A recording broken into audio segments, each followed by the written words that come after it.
Hello everyone. For my second review I had intended to do something for the Star Wars fans. However, this guy showed up a few days ago in the post and I just had to show him off. This is Soundwave from Hasbro's Fall of Cybertron line, and he is really cool.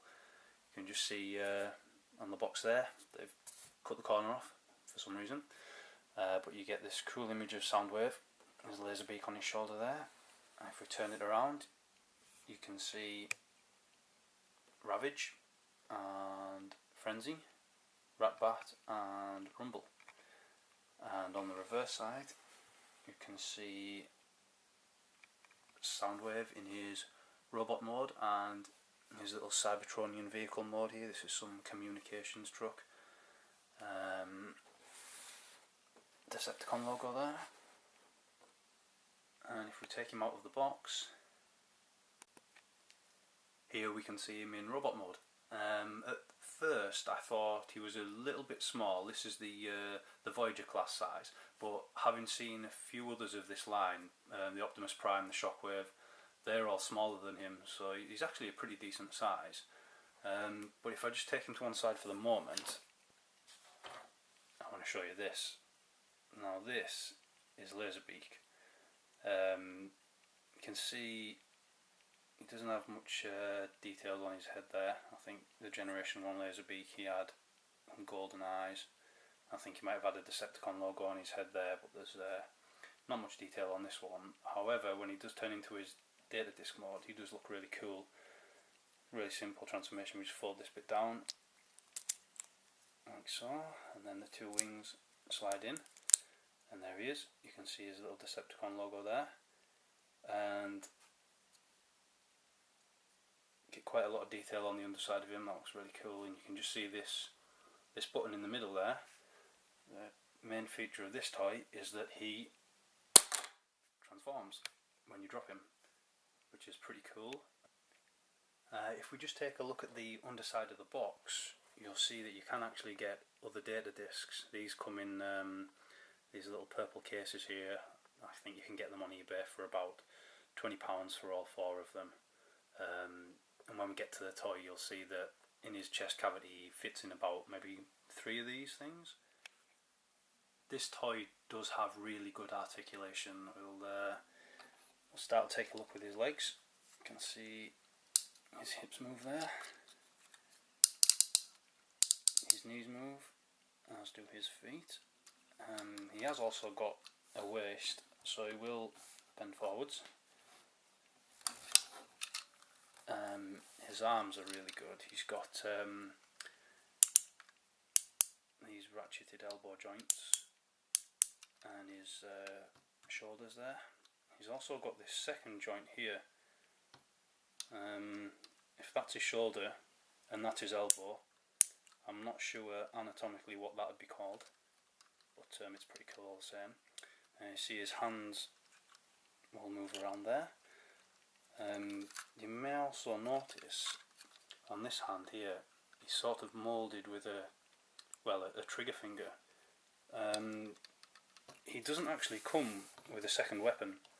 We have his shoulder cannon here, and if we just take another look at the box, on this picture you can see him holding his gun there, but he doesn't actually come with that. Shoulder cannon will actually come off and he can hold it in his hand, but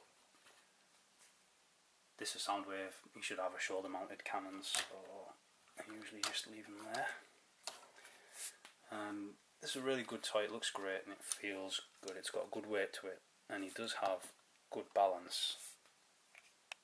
You can put him in almost any pose. So here we can see him doing a karate kick, for example. And just going back to his finger, I watched another review of this toy and somebody suggested that it might be so that he can actually press his own eject button, which I thought was pretty cool.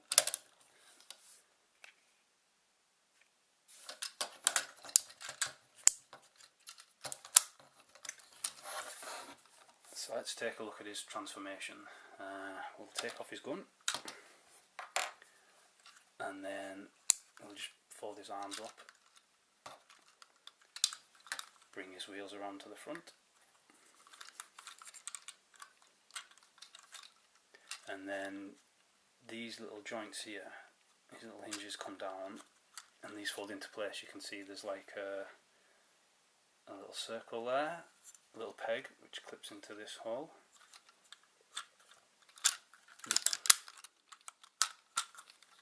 And we do the same on the other side.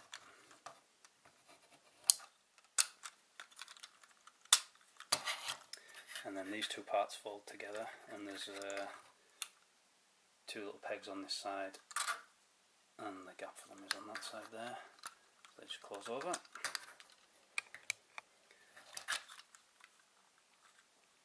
We bring out the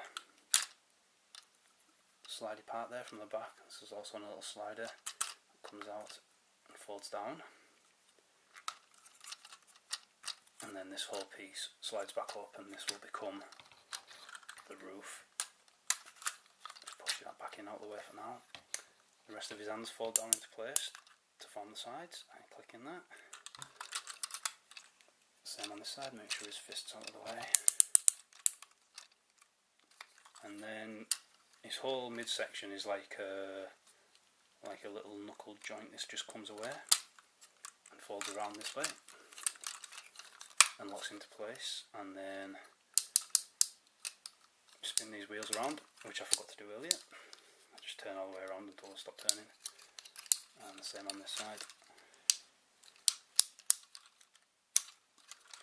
And then we just fold these back into place, and you can just see there's a little groove there on his foot, and there's a little peg inside there, and that just sits nicely into there.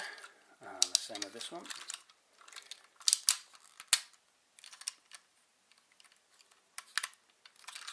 And then this slides back into place to complete him off. And then the front part is just on like a double hinge. You just pull this out and it slides into there. And there he is in vehicle mode. Just put his cannon back on the top. So here's a little chair for a pilot or a gunner there. And there he is. I think he looks pretty cool in his vehicle mode. It doesn't really look too bad. You can see he's got the little Decepticon logo on his screen there. He's got these cool purple translucent wheels. You can see the paint applications there, carried on down this side. Bits of gold on the back there. He's got some decent colours to him.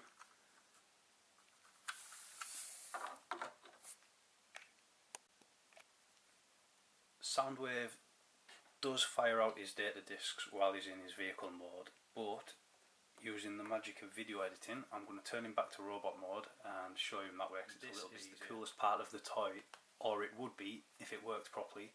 I've seen quite a few reviews of this, all with varying degrees of success, and I should warn you that your results might differ from mine. I've never successfully managed to get this to work, so we'll see how it goes today. The idea is pretty cool. If we just eject this, you can just see this little plastic plate behind here. It's connected to this, so you can see inside him there. And the idea is that you put your data disc inside, and as you push the plate through from the back, it pushes the button and causes him to eject and transform. Now this is very tight. Sometimes I can barely get the disc inside. But there we go.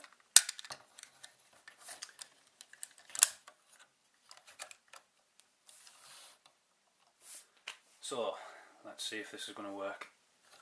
Open this. And there you go. That's usually what happens. He gets stuck in the end there. And then when it finally does work, he flies off the table, and I can show you he did actually transform. Bit of a crash landing, but as you can see, the idea is great. It doesn't really work that well. I think this section here is a little bit too tight. Maybe if it just had some little pegs or something that it could be slotted in down the side of. So there we have a really cool but temperamental gimmick. So see, even then he's been a bit moody. But it is a lot of fun. So here we go, guys. This has been Hasbro's Fall of Cybertron Soundwave and Laserbeak. A really cool toy, definitely worth buying. And thanks for watching. See you later.